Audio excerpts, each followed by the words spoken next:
there's a slight time delay in. True. So hello. I did a DOM. That's really the new saying when you get sidetracked after pressing start broadcast button. It should be called doing a DOM. So this is, when I can find the correct screen. So this is episode 39 of Talking Tech, the weekly-ish podcast from MobileTechTalk. This one's called Samsung President Says Sorry. I was going to call it We Are Sorry. I was like, what? That's a bit clickbaity, if you ask me. If I say Samsung President Says Sorry, it's not clickbait. So once again, there is no Dom. His jaw. Yeah, he's still broken. So you've got me and Mark again. He should be back next week. He's hoping to be back next week. So, is there anything else I was missing? I think that was it. I don't think Mark's got anything to say. No, not especially. No. I've been somewhat distracted with, shall we say, some eccentric behaviour from a neighbour. Oh, that's one way to put it, I suppose. So Mark has jumped straight in because we're already 15 minutes late. Not that I don't think anybody really watches these live anyway. They're more just... No, I mean, I think that's kind of the whole point of, I mean, this is not like the 70s where you had like 3 TV channels, so you had to be at such a time. I mean... So I'll go straight in with a smallish one. So Duo was launched a couple of months ago now, something like that. No. It feels like about a month or two. Well, maybe. Has anyone used it yet? I've got the app. I've opened it, but I don't think it was just quickly. I've got the app too. I got it when it was still, when it had that sort of week period where it was out, but it wasn't available to everybody. You had to click. Oh, I'm interested in this. Yeah. See, I got it in that. When I hit the video call button, I literally have no contacts that have it. Right. So yeah, I don't think I've actually ever opened the app. I think it came out about August time, so it is about a month by now. Just looking at the Google blog, yeah, 15th. Yeah. So it's been out just over a month. So yeah, so viewer people, have any of you actually used it? Because we haven't. Yeah, let us know if you have. If not, we'll assume you haven't. Or does anyone even know of anybody who has used it? Oh God, that'd be even better. Because I don't. So I think it was I heard it was announced Allo and Duo.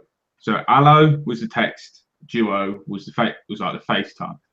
Because obviously you wouldn't want those like because you couldn't possibly integrate those into the whole one app, could you? Oh no. Hangouts. Not like so today. But Hangouts. Gtalk. I want Gtalk back. Like it worked so much better. I mean, it just seriously, Google, it was so much better. Why? Why did you kill it? It's the same with like fucking Microsoft when they killed Messenger. It's like, what? Why? Why would you do that? Well, they brought Skype out, so that's why they did it. Yeah, and how many people do you know actually moved from Messenger to Skype? They didn't. They moved from Messenger to WhatsApp. I think everyone I knew kind of already moved from Messenger to Facebook at that point. Yeah, I mean, the thing is, when they killed Messenger, it was still the world's most widely used instant messaging platform, right? And they killed it. Yeah, so to try and get back to where we were trying to go, like 3 minutes in and we're already off on a tangent. Yeah, shit. Yeah, so Google stuff. Google stuff. So initially there was a tweet on the 18th of September saying, from Evan Blass, or EvLeaks as known as, hello, Allo launches this week. It's then there's more fans come out, and they are expecting a launch on the 21st, which is Wednesday. Okay, just to because we're really good at keeping on track here. Do you at all remember a TV show called Hello Hello? No. Okay, well that's something for you to Google or search on YouTube after the podcast. Because whenever I see Hello, I think of people in piss take bad French accents. Yeah, I've just Googled it and just got the little snippet. Yes, that could be funny. I'm going to write this one down. Hello. So Mark is trying to get me distracted from writing reviews. Not like I don't. I've got six to write. Luckily, only 3 of them have got to be done anytime soon. So yeah, we've got a suspected release date of the 21st. As you know, Evan is let's put it this way: he's fairly good to what he finds out. Most things that he says that are rumors turn out to be true. So it's the usual, it's a rumor, don't believe it. It's got a more reputable source than some of the other rumors we've seen. Yeah, we expect this, whilst it is rumor, to be true. However, who cares? Yep. So, if you can't tell from the title, there's more Samsung stuff. Oh, Note 7, should I say. So, the first one I'll start with is the president has turned around and made a video, him sitting in front of a camera, looking the camera virtually dead in the eye, which is not creepy. Apologizing. The president that did something like this, and I can't remember which one it was for something. No, I can't. Was it Clinton over the Monica Lewinsky thing? It was Tim it's Tim Baxter of Samsung Electronics America. Basically, he turned around and apologizes. He then goes in to say to get people to return their devices, saying please return them. He says there's over 1 million Note 7 devices currently active in the US. So, and there was what I've watched it and I've read around it. There was trying to get everything buttered out. Is that the correct term? Everything sorted out for Wednesday. But there's a quote here from it. To our Note 7 owners, if you have not yet replaced your original Note 7, please power it down and return it. Was his exact words. So this is not Samsung being funny. They are going balls to the wall on this. They are trying everything. If you're going to have a problem of this sort, the thing you need to do is own up, take ownership, admit there's a problem, because it doesn't really matter if there's 0.0000 whatever percent blow up. I mean, how many of them blowing up do you need before there's an issue? I think there's 35 currently on record. Okay. Probably more. The thing I find most sad about it all really is if they weren't sealing the batteries in, this would not have been an issue. And this is a problem, I think, with sealing batteries into devices. There's a reason. If you tell the post office you're sending a battery, the post office will say, no, you're not allowed. Yeah. There's a reason you're not allowed to put lithium batteries in the holds of aircraft. You're not allowed to put it in your carry-on, your checked luggage. You have to take it carry-on. Yeah, I've got this link from Android Authority, and one of the comments was the other thing he should add. we guarantee we will have removable batteries in all future phones. Yeah. There was no comment saying that obviously that could be an issue around getting the IP68 certification. But yes, if I'm not mistaken, you can, because they did this with the Note, not the Note, the S5. Which one's IP? I think IP68. Is that the water or dust, or is it? Honestly, I don't remember. I get them confused. IP67 is... Yeah, there are different grades, because I've looked them up before. There are different grades as to it can withstand, water from from this, from that. Yeah. I think whatever. IP67 is the water resistance. But no, so this is literally saying, look, we fucked up big time. Send us your phones back.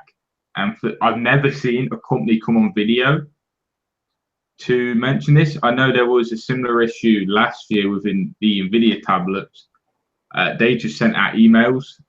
They had a tool to check your device. That's something else I'll get to in a minute. And if it did, well, it was actually just a part of the model number. They sent it back and sent you a replacement. Sorted. That's what Samsung is trying to do. But obviously, the problem Samsung has is they ship them all over the world. They sell them off to carriers. They sell them off to third-party sellers. Yeah, to be honest, frankly, if I was a Note 7 owner, what I would be doing is saying, okay, I'll send it back once you've sent me a new phone.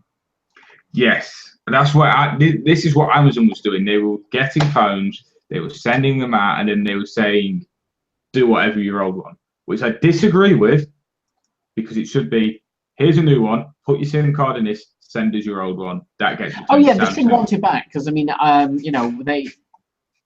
Just from a money perspective, if the only thing that's wrong with them is the stupid battery, you just take the back off, battery out, new battery, boom, and then you've got refurbished. Yeah. I know when Amazon had an issue with some of their chargers, because, well, I had bought a Fire tablet. It was not for me. It was, well, actually, I bought two of them. One went to my nephew and one went to my parents. So when they recalled their chargers, I didn't have those chargers. So I contacted Amazon and said, look, I don't have them. Do I really, really, really need to actually send them back to you? Because that's kind of a pain. And they said, well, no, it's okay. Here's your $10, £10, whatever credit. To buy two new ones. Yeah. See, that's how alternatively it should be done. I mean, there was an instant. My grandma's got a. Yeah, thing is, what was it? A HP netbook, and they were pulled something back about the power bricks. They did a. This is the thing, though. In the case of like you're saying there, and the Amazon, it was a external. It was a tiny little thing that cost a couple of quid. So does Amazon really want those back? Nah, they're just going to chuck them in the bin anyway. These are Note 7s. These are hundreds and hundreds of pounds. The battery costs, I don't know, 2 or 3 quid must cost Samsung. So there's a real vested interest in them wanting them back to swap that battery out. Yeah. So there is as I mentioned briefly earlier, there is a tool on the Samsung US website, but I imagine this would work with every Note 7. They have an IMEI or serial number check. So you can plot this in and it should tell you whether your battery needs to be recalled. The chances are they will need to be recalled anyway. But it's just another thing they're doing. And this is what as much as it is a bad situation, this is the bit that Samsung is trying to redeem themselves. They are, like I said earlier, they are pushing and pushing to get you to contact them and get your phone replaced. Yeah. There's a I put this one in here because I thought, why not carry the list on? So there is a man from Florida that is suffered from, I think it was second degree burn after the device allegedly exploded in his pocket. Mm. And again, this is what I mean. It's not like it was charging. Well, I don't think it was charging. It has caught fire in his pocket.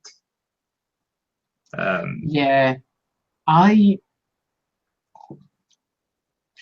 don't want to say that this man is being untruthful, but I have a certain level of lack of confidence. Yes, that's what the point I was just going to get to. I kind of thinking you maybe you did this so you could sue big company. Big company, yeah, possibly. I mean, there's no photos on this post, and so there's very little to back it up. But this post was put out on 18th of September. If I'm not just quickly skimming through, it was this problem was first notified on the 9th of September. Yeah, so I mean, it's entirely possible that it is possible, but at this point, he should have held his note phone down. Well, maybe, but I mean, if this is true, and his phone has burned him, then Samsung is getting their asses sued. Oh God, yes. It seems like I don't understand why the phone would have burst into flames if all it was doing was sitting in his pocket. I mean, yes. Because it's not really getting hot though. I suppose it's Florida, and I mean Florida is kind of hot. Yeah, but it's normally an electrical discharge thing that is what causes. So, I mean, it could have happened. I don't know. Yeah, I don't know. I mean, I just put in Florida weather, and currently in Miami it's about 2 o'clock. Well, 2:30, I think, and it's currently 33 degrees. I think that's as I know people out in Florida. I occasionally see stuff on Facebook from them, and I know it's been around that temperature most of the week.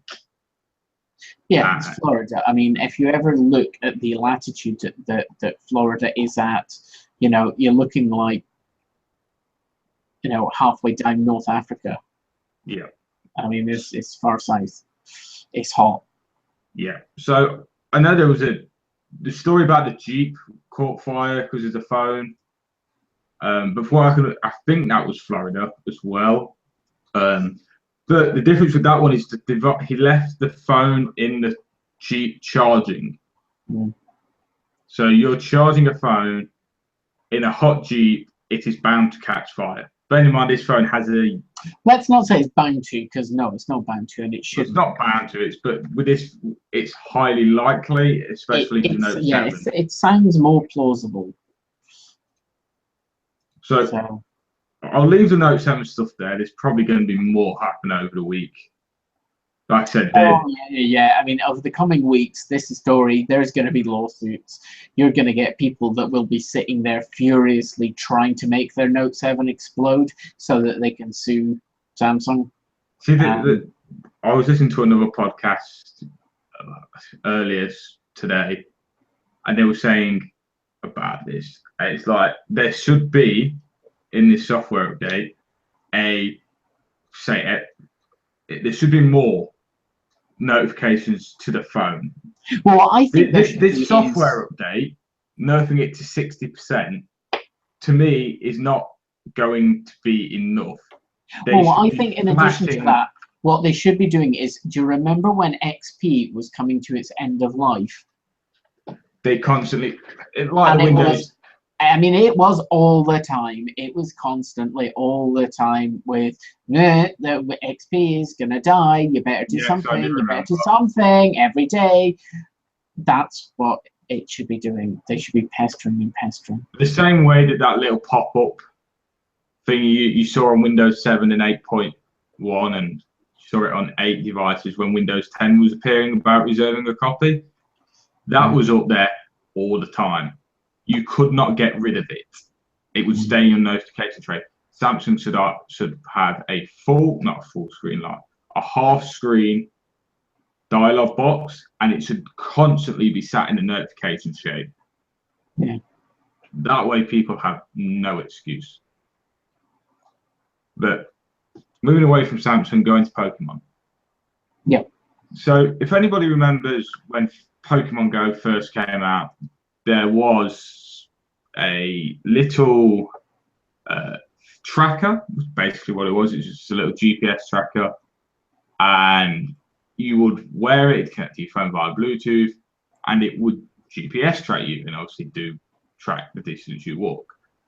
The main point for this was so you could hatch eggs, because if you don't know, you have to hatch eggs, you have to walk distances, which are determined by each egg.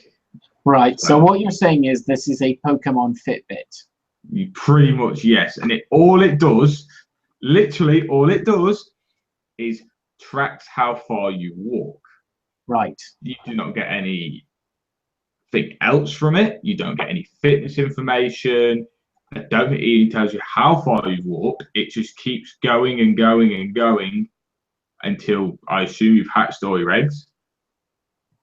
So it requires Bluetooth 4.0, so everything really. And the price we said was when we first found out was $35, $34.99. That is the same for the UK one, so that was £35. And yeah, if it is, then they can shove that. I was going to say, well, I know what the nephew's getting for Christmas. 35 quid. If it's £35, too late October as well. Yeah, no. If it's £35 and they sell it in the US for $35, they can go fuck themselves, because I will not do that on principle.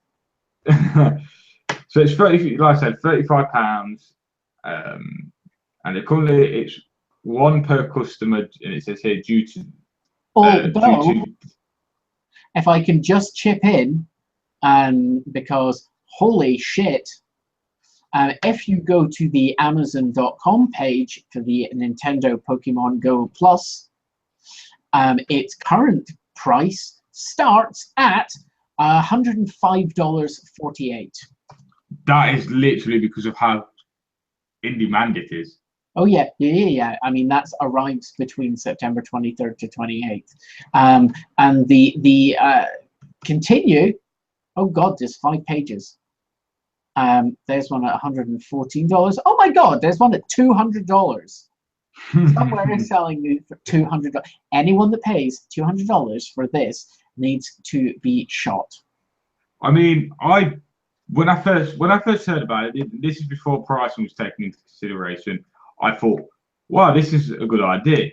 It's like people know I'm a forecourt cleaner, so my hand is constantly in water.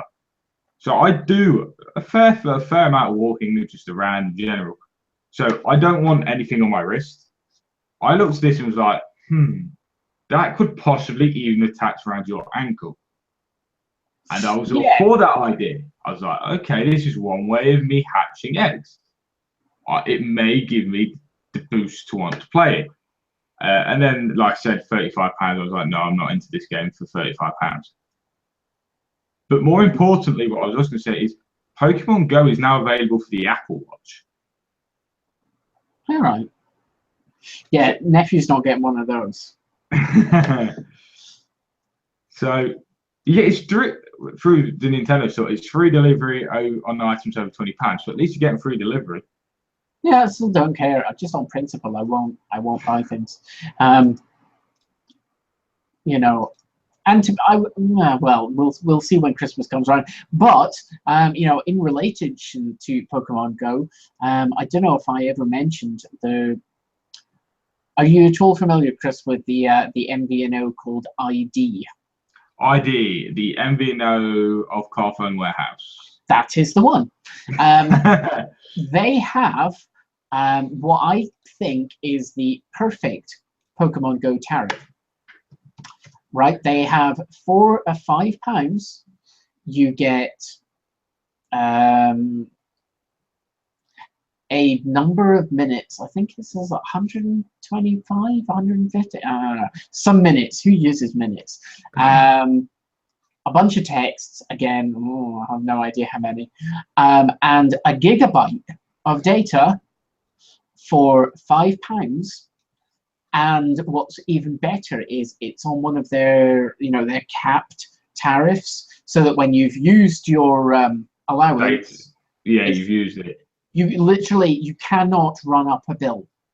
So what I will point out is it's 250 minutes, 5,000 texts, 1 gig of data, and it's 1 month. It's £5 a month. Yeah. It's a monthly plan, so SIM only, obviously. But yeah, I was speaking with my sister, and I had recommended that as the plan for my nephew, who's like 8.5, because basically he wants to play Pokemon Go, and essentially what it was, Edinburgh Zoo had a Pokemon Go evening where you got to run around the zoo in the evening time and collect Pokemon stuff. And so he obviously needed data, so she's signed up for £5 a month, got him this. So yeah, just throwing in the perfect Pokemon Go tariff, £5 a month for the kids, gigabyte of data, and they literally cannot run up a bill, so they can't can't break your wallet. No, it costs you £5 a month, and that's it. They can't accidentally phone up, some premium rate number, or, accidentally, download 20 gigs and bankrupt you. Which, I mean, if you like most people, I wouldn't go by the average user. If they did use the 1 gigabyte, and you were kind enough, you could, as alternatively, tether for a couple of minutes. Let's say you were they were midway out, and it's like, oh, my internet's ran out. Yeah, potentially, but I mean, I think really the key thing with that is it's a gigabyte. If all you're doing really on the go, playing Pokemon Go, as long as you stay away from YouTube, that should last you. And to be honest, it's also kind of like the child concept of pocket money. Well, once you've spent it, it's gone. Yeah, it's your problem. If you've used all your data, well, it's your problem. Yeah, so I'm going to leave this one for Mark to talk about, because he spotted it and I spotted it, and I think this is genius. Oh yes, right, the T-Mobile one. The T-Mobile one. We should clarify, when we say T-Mobile, we do mean T-Mobile, not EE. This is T-Mobile US. So if we do have any Americans that watch this, hello. I just put this one in purely because I couldn't believe how simple it was. Yeah, this is just it's just so stupid. Yeah, how T-Mobile implemented this, it's just like, seriously. Okay, but anyway, right, but before we descend into laughter, for those of you who don't know, T-Mobile in the US offer, a service they kind of call like unlimited, and what they do is for certain things, they don't count your data usage towards your monthly plan or bill or whatever. So certain things you can use for free. So board called Jacob Adjit, and apologies if I pronounced that wrong, was playing around bored on a Friday night and discovered that he could get unlimited 4G internet for free. Bear in mind, this is on a pay-as-you-go tariff. Yeah. So literally, like, he knows it was absolutely free because nothing was being billed anywhere. And essentially what it involved him doing is tacking on the tag slash speed test to all URL requests. And then T-Mobile's network went, oh, a speed test. Oh, we've decided you can speed test our network for free because we like that. So it suddenly made the entire internet accessible for free at full T-Mobile 4G, whatever speeds your local masts can throw at you. And that's basically the story. And it's just like seriously, T-Mobile, this is like. On the link to the Android Authority post, there is a link on there to a post on Medium where he talks through how he did it.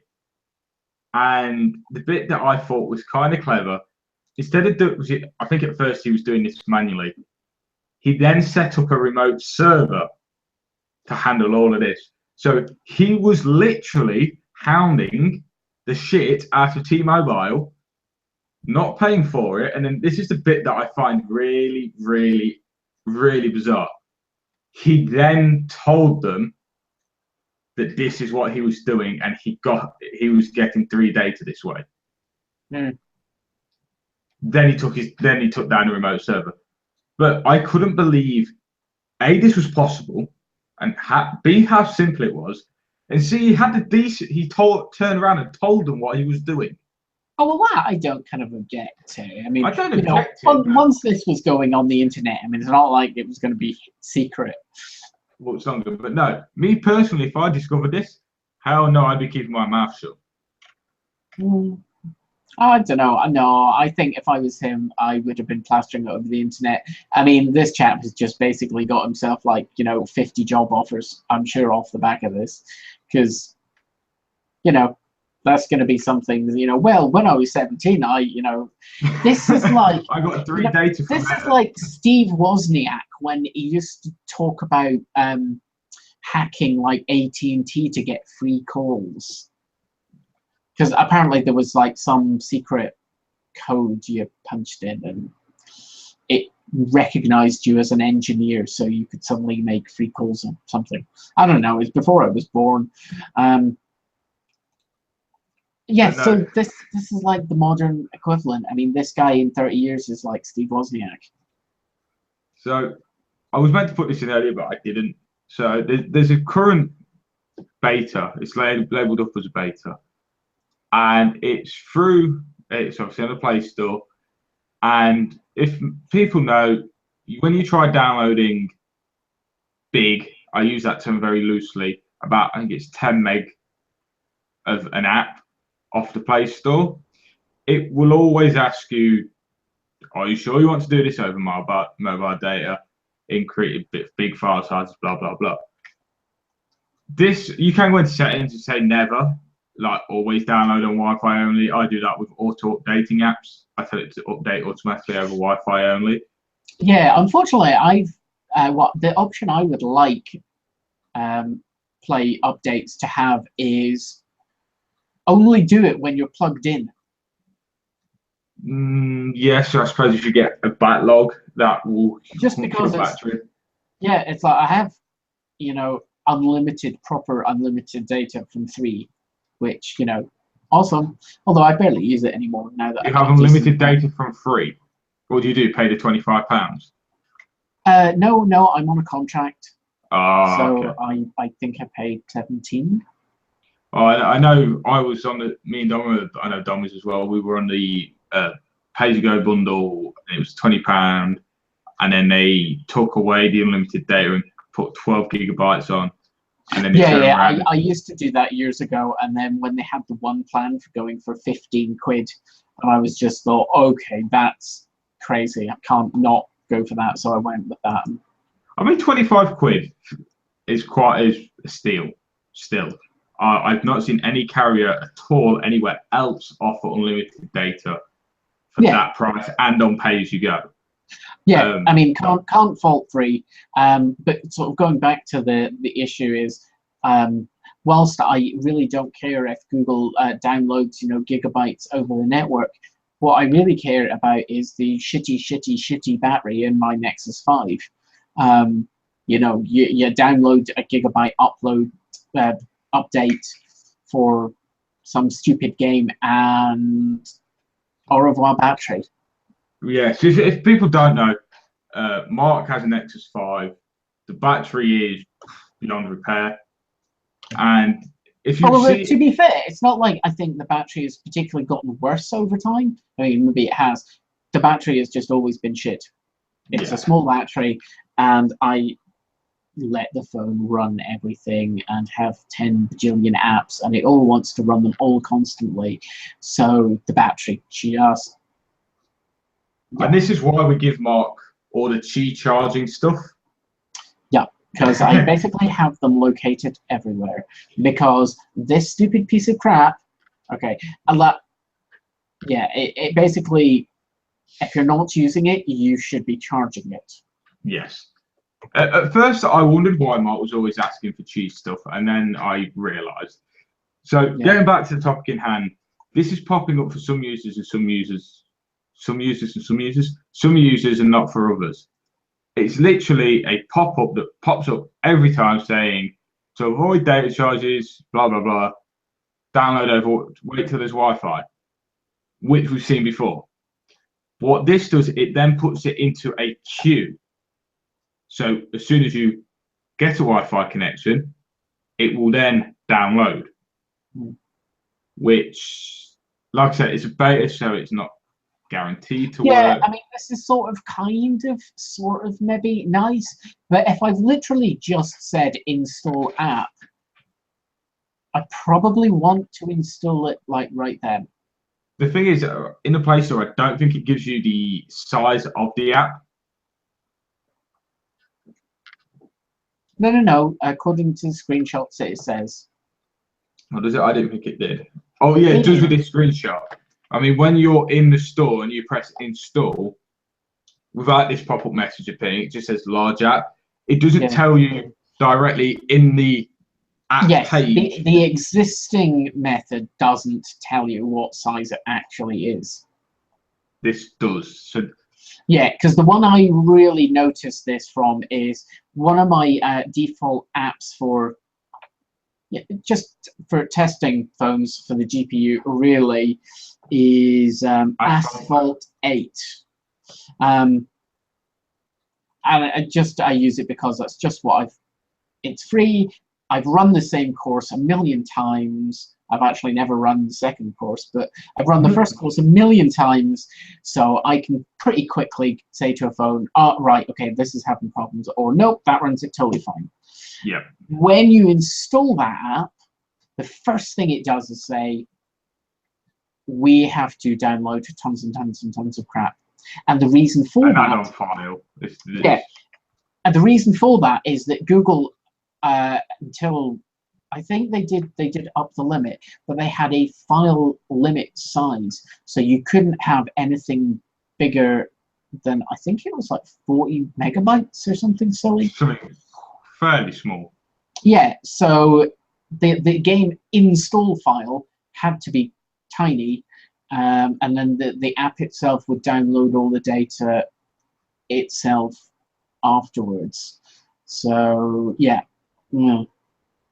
Yeah, so like I said, it's beta. Some users are seeing it, some users aren't. I think we'll see it.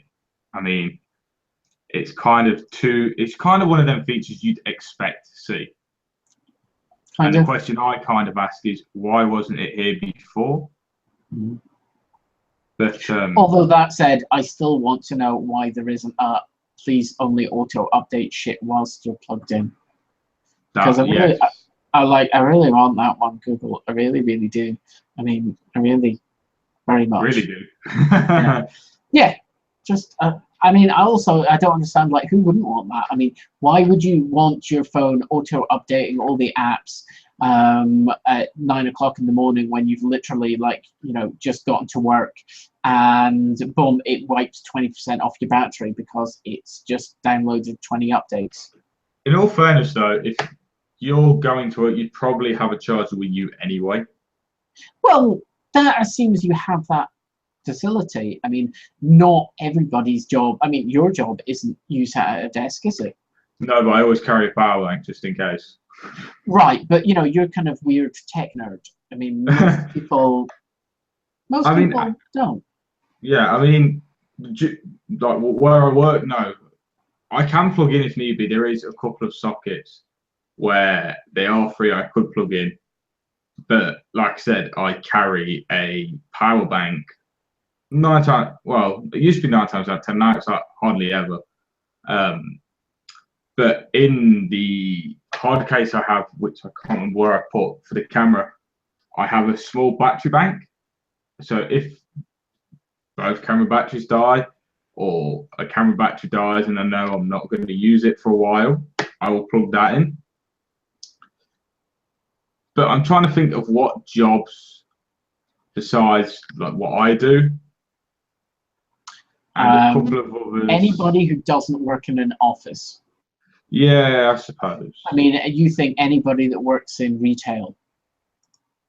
Yeah, I suppose. But then again, most retail companies don't allow you to have your phone on you anyway. So it's probably going to be in a bag or in a locker. And it's that point I'm like, yes, you might as well just have a portable battery anyway. I mean, when I brought the blue earbuds, the whatever they were, and the camera lenses, obviously they were cheap enough. Like portable battery, this is on Skegness, Inglemells Market. They are cheap enough to get a reasonable size battery bank. You can pick them up for about a tenner. They're now at the point where you can go into Argos and buy one. Yeah, but I still think lots of people don't really think about these things. No, I think the iPhone has the option to only update when plugged in. I don't know. I don't know. I don't pick mine up often enough to care or notice. I'm going on a win from when I had the iPad, which was what, Christmas time. I had that. Well, apparently it has 21 updates sitting. Well, that's not bad considering the last time you used that was when. I don't know. However long it's taken to go from full battery to 20% sitting doing nothing on my desk. Can you not go into settings and hit battery and it to tell you how long? Oh, maybe. See, iOS is one of these where every time I've played with it, I'm like, yes, I want to play it. And I get a device and I'm like, yeah, the iPad, for example. I've not been near iOS. Right. It tells me time since last full charge, standby 141 hours. Oh, wow. Does it not give you it in days? No. So 141. No, it's okay. I'll see exactly. Hours.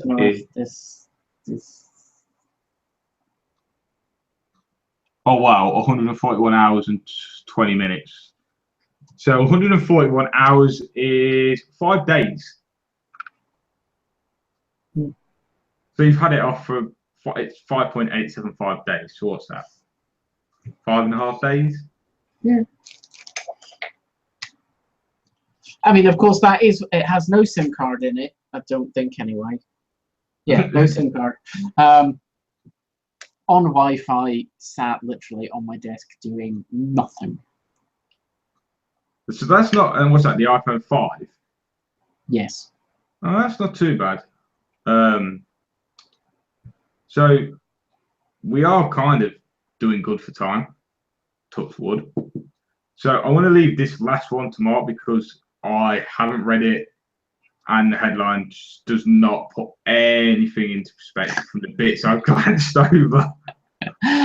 Okay, well, it's not anything overly complicated. Essentially, Orange, which is basically France Telecom, because they decided that outside of France, Orange was a better brand name and certainly more recognizable. So Orange and Telefonica, which is basically Spain Telecom.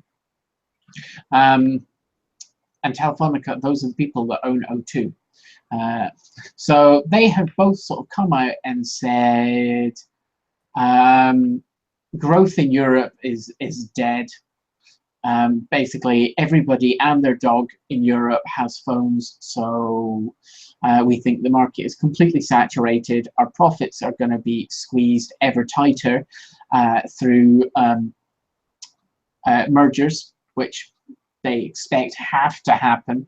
Of course, not that either company has a vested interest, such as like Orange recently having just flogged EE, their share of EE to BT, and Telefonica desperately trying to flog O2 to anyone that will look at it. Yeah, and in essence, that's the story. The European telecoms market is saturated, and the only way that those two companies see things moving forward is by consolidation. So telecoms companies in Europe are going to be emerging, things are going to be dying, things are going to be getting rolled up. Not least of which because the EU has taken away all their roaming extortion money. Yes. Because anyone who knows, who's ever paid roaming charges knows that, yep, extortion really is what it's like. Even some of the offerings, such as I think Vodafone offer a service where you get Vodafone to use Passport. Yeah, does well, I'll take your word for like the name of £2, you get access to either part of your allowances or your full allowance. I'm not sure. Yeah, but isn't it like, well, to be honest, I thought it was like £5 a day or something, but it could be £2. Well, I'm sure it's per day. Yeah, it is per day. Yeah, which if you think that would translate if you were using the same thing in the UK, then... Oh, sorry, I'll let you finish.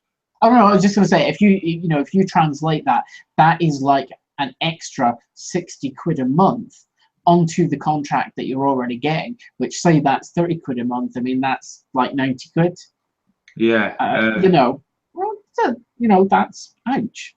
That wasn't ouch. I've just gone on. The first of May, it said it was closing, and it was replacing it with Vodafone Euro Traveller, and literally the link on that has broken, so God only knows. But like I said, they had something there, and it was £2, and you got access to majority or all. I cannot remember it.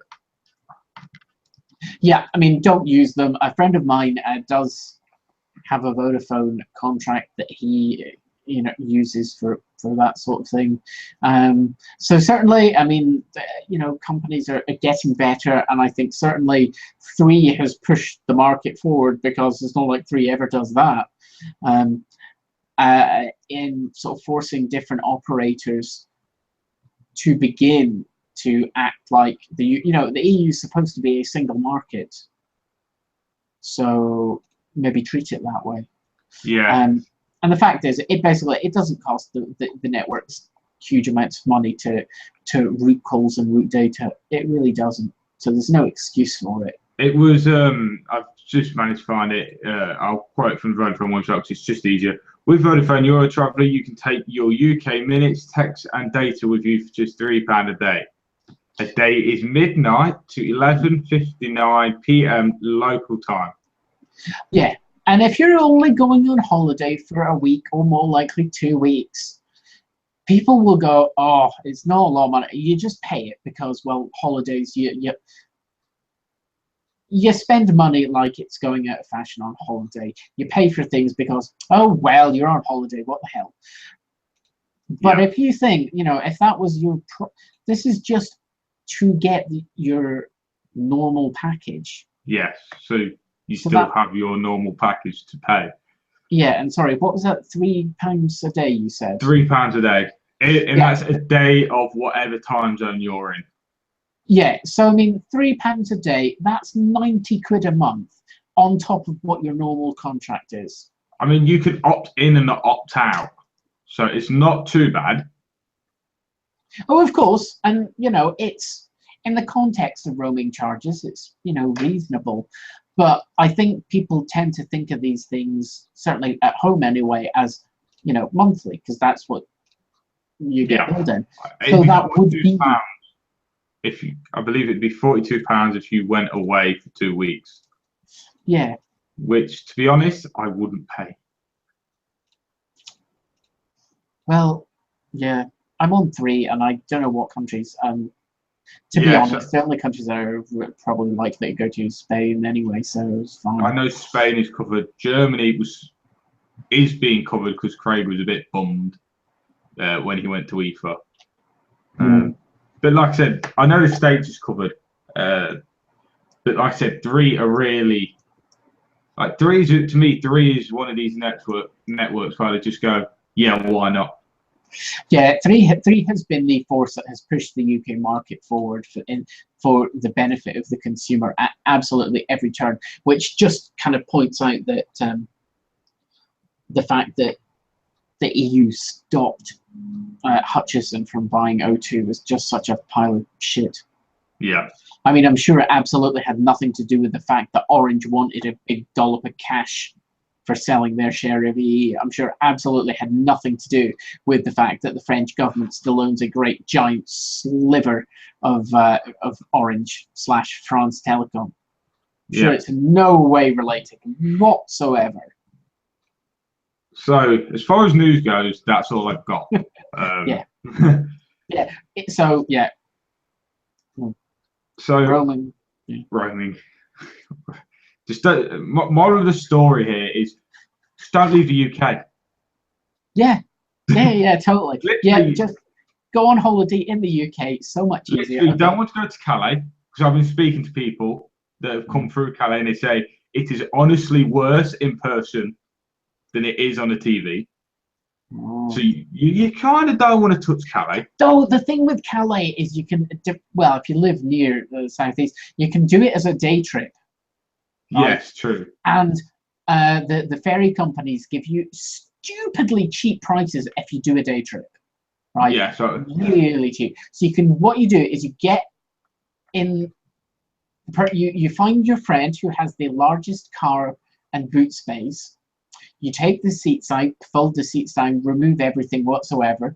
You jump on the ferry, you drive to the big gigantic Tesco in Calais, and then you fill it with wine and fags, and then, well, not fags, I suppose, because they're now not that much cheaper in France, but certainly fill it with wine and come back. Although, actually, I did know somebody that they hired a van, like the transit vans with the bit on the top. And the high tops. Yeah, they did that. They went to Calais. They basically filled it with booze, like thousands of pounds of booze, and it was for their daughter's wedding, and that's how they were getting all the booze. They drove from Scotland to France. I mean, I'm like halfway from here between Scotland and that. I'd say I'm probably about halfway. So it's 8 hours. For me, it's 8 hours to Inverness, and probably 3 hours to Dover. Oh yeah, I mean, I think it basically took them like a whole weekend to do, because I mean it's basically it's a day to go down and it's a day to come back. But it's so handy. I mean, there is like this big gigantic Tesco. Yes, and when I was going abroad, I was obviously when I was with Granddad, we were doing courier work, blah blah blah. So we used to call in Belgium, and we used to get out the booze and fags from just across the Belgian border. Is Belgium cheaper than France? It was. I don't know if it still is. But the good thing about where we were going is all the staff there spoke English and French, and I mean literally very fluently. So yeah, well, Belgium, I don't know whether it's quite so prevalent. Certainly in Calais, like the big, I mean, like there's a couple of like big shops that are really focused on people coming across to buy cheap booze. I mean, I've just gone onto the government website. You're allowed to bring 16 liters of beer and 4 liters of wine. No, you are allowed to bring unlimited because as long as tax has been paid. If you pay the local taxes, you can bring through as much as you like. The only stipulation is it must be for personal use. You are not allowed to sell it. Which customs can get a bit funny on how they define. Yeah, customs essentially. There is no hard and fast limit, but if customs suspect that you're doing it to sell, then essentially you kind of have to prove. I really don't know who the onus is on proving. The only time I've really ever cared was we once did a road trip, and part of the road trip we bought like £1,000 worth of like cigarettes. And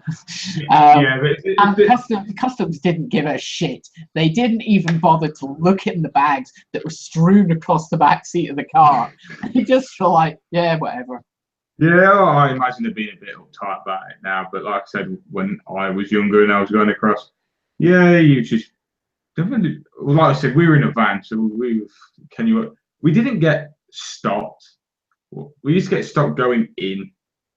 So if we were going France to Calais, we would get stopped.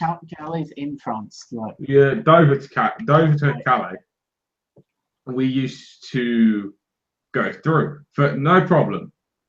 Because nobody's buying things in the UK to take to France. The best part was we always used to go Calais to Dover. We always used to get stopped, like every time. And by stopped, at first it was like, "Can you open doors?" Oh, okay, nothing here.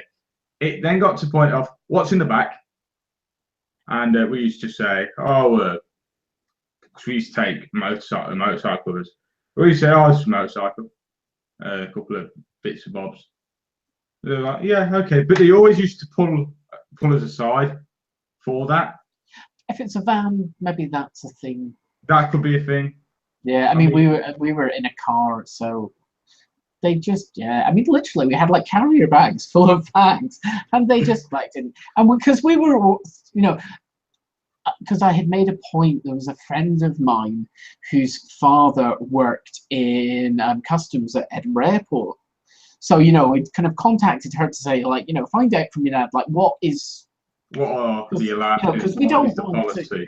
Yeah, because I mean, we were doing it basically to fund a year's worth of smoking, but we weren't doing it to sell the things. So yeah, and so yeah, nobody cared. But if this isn't a tangent, I don't know what is. Yeah, although semi kind of folding it back, talking about roaming, one of the EU's directives where they were wanting to make essentially roaming within Europe absolutely free. Whatever your local tariff is you can use anywhere in Europe. When that was being put forward, a clause was inserted to say, like for a maximum of up to a period of 30 days. Which makes sense to me. Well, kind of. I mean, it's there to stop people taking out a mobile phone contract in Romania and then using it in the UK. Yeah. It's cost, and I can see why people. You pick a cheap country, you take the contract, and you use it somewhere else. That's what it's designed to do. However, Mr. Juncker, on receiving this, went nope and sent it back. Yeah.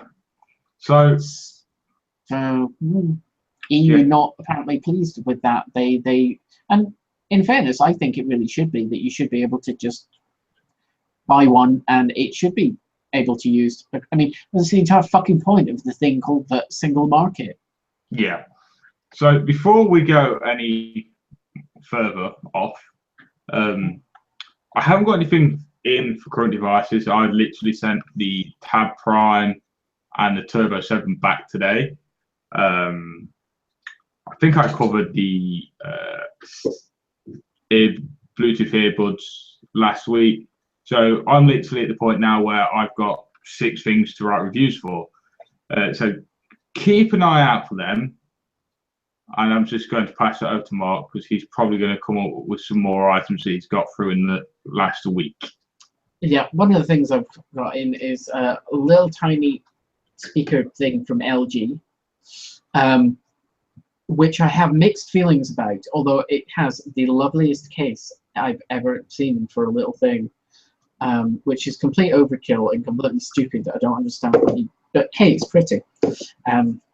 But yeah, tiny little thing, and I think it sounds great for the size.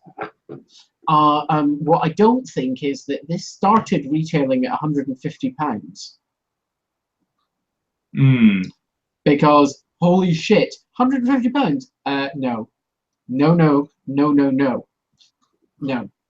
However, it seems to have come down vastly in price, and if you hunt, you can now find it for 60. And at that, it's much better, but its key feature is that it's really small. Yeah. So we have that. The other sort of couple of things that are sitting that I haven't quite.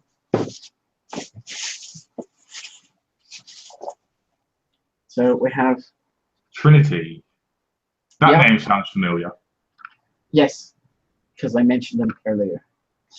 So they have those from Trinity, and we also have these from Trinity, which I've done. Oh, I know why Trinity rings a bell because you were telling me about them a couple of days ago. Yes. Yes, that's why I never thought. Yes, and when you went, I've never heard of them, and I didn't chip in. So nice to see you read any of the reviews I've written on this. In all fairness, let me just change this. In all fairness, if anybody was to review or read all of Mark's reviews, they'd literally be there for Christmas. Yeah, kind of. And I can't remember. I think I maybe showed these off as last week. I can't remember when they came in. Yeah. So, there's also these came in the other day. I tell you one thing. There's one thing. Well, there's many things you've reviewed, but there's one thing you reviewed, which was the Superlux H16Bs or something. Yeah, I remember the 3. I just don't remember what number was the latest one you reviewed. Let me see if I can find it. The ones on your face. The ones on my head, yes. Right. Okay. I've used them to death. Right. If anybody is looking for inexpensive headphones, these are literally the ones. Oh yeah, I mean they're oh shit. Putting the thing in the case, I accidentally turned it on. The HD66 8Bs. Yeah, maybe not the world's most catchy name. No. In fact, I'm being honest, Superlux do not have catchy names. No. But for the money, oh my god, they are so good. And the other thing, you can use them for gaming as well.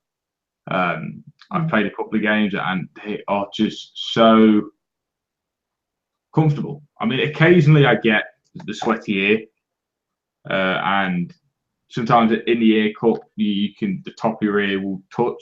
But literally, that is a very minor thing. If let's say when I go to the computer, if I need headphones, the first thing I pick up is a Superlux.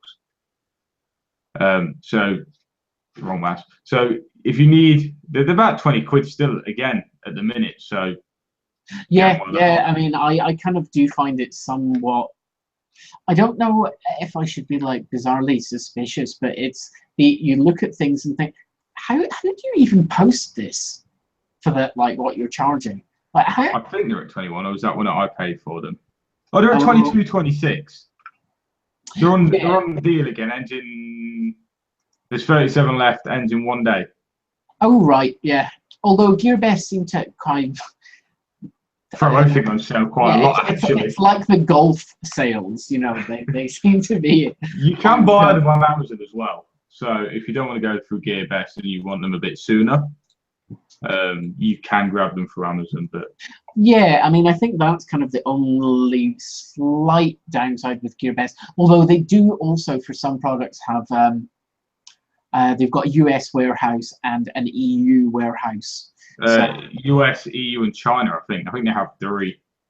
Well, 4. For some reason, China and Hong Kong come as separate. I thought they were the same platform. Well, God, I don't know. Well, I mean, it's technically all China, but they seem to list like China and Hong Kong sometimes as 2 separate. But yeah, so literally GearBest is. No, so if you go onto their website and on the top left, they have local warehouses and they have US, New York, US, LA, EU, CN, which will be China, RUS, which will be Russia, HK, which will be Hong Kong, HK2, which will be Hong Kong, and ES, which Spain. Yeah, Spain. ES is normally Spain, but is that not going to be EU? EU. I don't know what ES would be, in all fairness. I don't know, but when you click on that and it tells you all the warehouse options, they only seem to have 8 products there. Yeah, so it must be a fairly new. It's Spain. It is Spain. Oh yeah, I mean, .es is definitely Spain. Because you go onto it and it gives you where they ship to. You've got China, Spain, yeah, it has a little Europe, Spanish China. flag. Yeah, That's where this certain item is. Yeah, weird. Although their Chinese website, the warehouse, perhaps seems to list 63,000 items. Yeah. So yeah, don't want to work in that warehouse. No. The thing I like about GearBest as well is you can select it and see the price in whatever currency you like. I pay for PayPal, and when it comes out of your PayPal account, it notifies it in dollars. But once you check your bank account, it obviously. I've only ever bought like in pounds, but I mean they have like currencies in there, and like most of them, I can, I can recognize. Japanese yen, Brazilian real, Norwegian krona, Swedish krona. I don't know what ILS is though. ILS. I mean, Israeli shekel, maybe.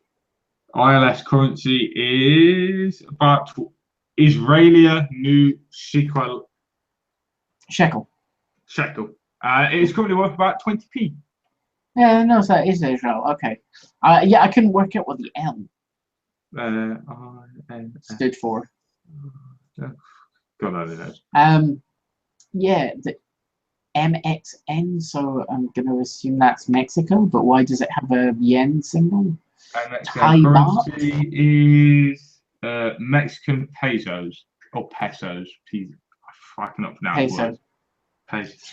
Yeah, but that's about 0.039 pounds at the minute. So yeah, then sort of okay. I don't know what the UAH is. I'm going to assume UAH, United Arab Emirates something. No, Ukraine. Oh, okay. Ukraine. The Hiverna. That's the one. Yeah, sorry, I tend to know currencies and shit. I vaguely like currency markets. But yeah, so what euro, Australian dollar, literally, you franc, can see the price in New Zealand dollar, RUB. RUB. This is just turning into what's the currency? Well, kind of. I'm just going. Russian. It's like okay. It's the Russian ruble or ruble. Ruble.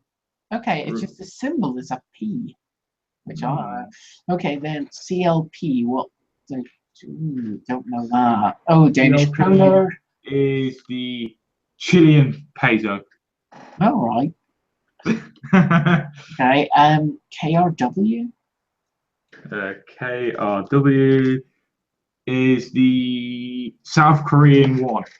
Oh, yeah. Anyway, I'm going to stop on the currency check. Yeah, okay. Yeah, so, you can pay You random get the point is you can get it in want. any currency. You can get the price and it'll come out of your account. It'll come out your PayPal account in dollars, but when it comes out your bank account, it comes out in whatever currency. So, yeah, I mean, let's face it, I mean, US dollars or pounds. yeah. So, stupid other random numbers. I'm going to wrap it up here. So, as usual, the website is www.mobiletechtalk.co.uk. Twitter is @MTTV because somebody stole Mobile Tech Talk. Instagram is Mobile Tech Talk. Facebook is Mobile Tech Talk UK. Google Plus and YouTube, just search Mobile Tech Talk because it's just easier.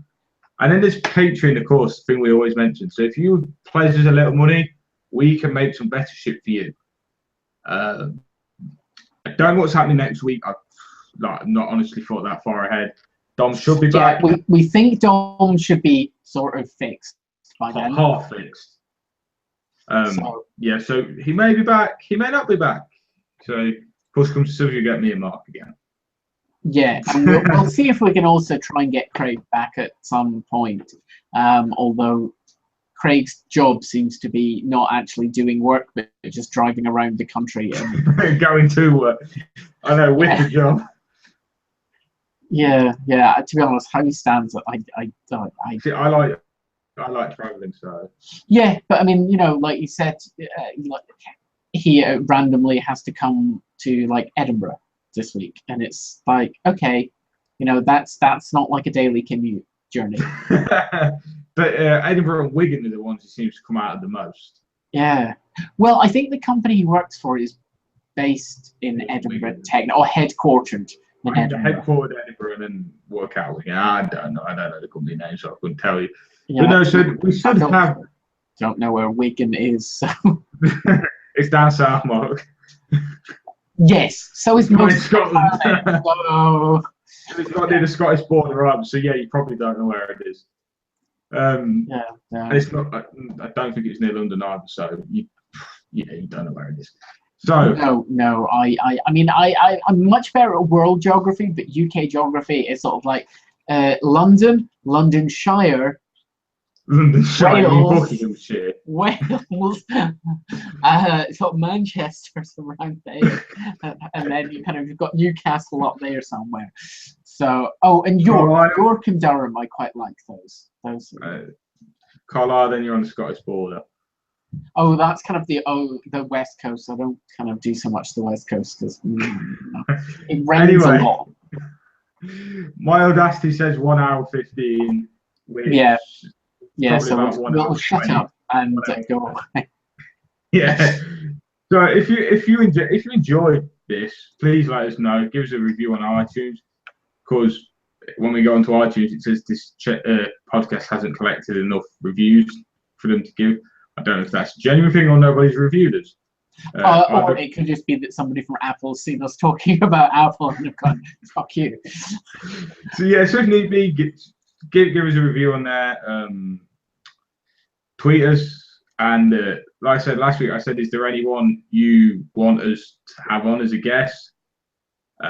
Nobody tweeted us, so obviously nobody wants to hear of anyone in particular. But like I said, if you do, although in fairness, I kind of forgot all about that myself. So yeah, so if you do, like I said, tweet us or just email us. Like I said, everyone's email is name@mobiletechtalk.co.uk.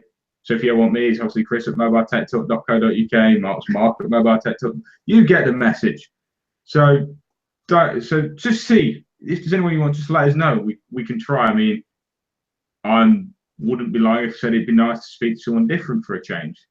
Yeah, well, I keep meaning to chase Matteo and get him on, because he kind of fairly does the podcast circuit. Oh God, Matteo's everywhere. I know. Literally, I don't talk to him I follow him on some social networks, and like that man gets everywhere. Like, how many times do you see a post from Matteo in an airport? Yeah, I think he spends more time outside the UK than he Than he does in the does UK. in it. So, but yes, I keep kind of meaning, because Matteo also, just technically kind of lives, like a mile or two from me. So I keep meaning to, and yeah, we'll do that. Yeah, we should chase that one up. But like I said, let us know. Email us, tweet us, or if you've got anything you want to say to any of us, either tweet us or email us. It's like emails are made for a reason. Although most people probably argue it's not the early 2000s anymore. Yeah, email's a bit work-ish. It's like there was a post I saw the other day. Is people used to get excited when they got email, and they never got excited when they had physical post. No, they didn't. No, they didn't. Like, the only time anybody ever got excited by getting an email was like in the fucking late 70s, right? I can assure you, having started using email rather earlier than yourself, nobody has ever been excited by getting emails. Oh, it was a bit of a meme. So it's like, I've got email. And then obviously she used to look at private post. Now it's like, I've got email. It's not, I've got email. It's, oh shit, I've got 403 emails. Fuck. Yeah, I got 400 emails of better stuff. And it's like spam. Yeah. Or there was someone, and I did this a while ago, is they sign him up to the Virgin newsletter as a joke. Oh God, I find that quite amusing. But no, before we go on any longer, because now we're coming up to 1 hour 20. Yeah, nobody's left anyway. They've all like hung up. So if you have made it this far, do let us know, because literally last week's I edited, and after the first 10 minutes, I was like, this all sounds fine. I do not wish to listen to any more. Just because I knew what was coming up. So, like I said, find us on the web. All the links will be obviously in the description, whichever service you're on. Or if you're listening to this, we assume you're not a retard and you can use Google. Yes. I mean, whenever we post, we literally have a page. We have a page on the website. It will have a short introduction, topics, and the relevant list and the relevant links. I believe then it's the archived Hangouts, which is obviously where you get the video version, and then we have one where you can stream it over from, I think it's Lisbon. But if all else fails, just use your podcatcher of choice. I mean, I use Pocket Casts, I use Sound Orange, which I just use on the computer because it's free. But no, you can. So all the links are there. So obviously, especially with the Samsung IMEI check, I encourage you. In fact, I kind of beg you to do it, because I kind of get fed up of reading the stories of, my phone caught fire. Yeah. But no, like I said, I'm going to call it here, because if not, we could probably go for another 20 minutes to an hour. Yeah. And I don't think anybody wants to listen to us for another 20 minutes or an hour. No. Plus, I would like to eat at some point today. Did you not eat before we started?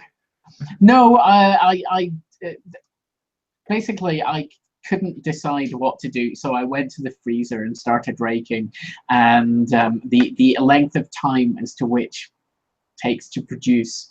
I mean, it's basically there. All I have to do is throw it in the microwave, and then I'm done. But yeah. Yeah, I had that problem. I was like, I can see stuff in the freezer, but there's nothing that springs to mind. I know I'll just ring up the takeaway and make an order for a collection. Yeah, I thought about doing that, but the last time I did that, my tummy decided that my eating pizza was not something I should have done, and it decided it was going to punish me with some degree of vigor. Oh, lovely. But no. Yeah, yeah, wasn't super fun. So I'm going to go. I'm going to let Market go and cook his dinner. And we will, like I said, we will be back next week. Who are you going to get? That's part of the mystery. I mean, we don't know. Well, I didn't write the note sheet till about an hour before we started. So, yeah. But obviously, see you next week. Don't know who with. Just keep looking out, keep listening. Chris, shut up. Yeah, see ya. Just stop. Okay, bye-bye, everyone.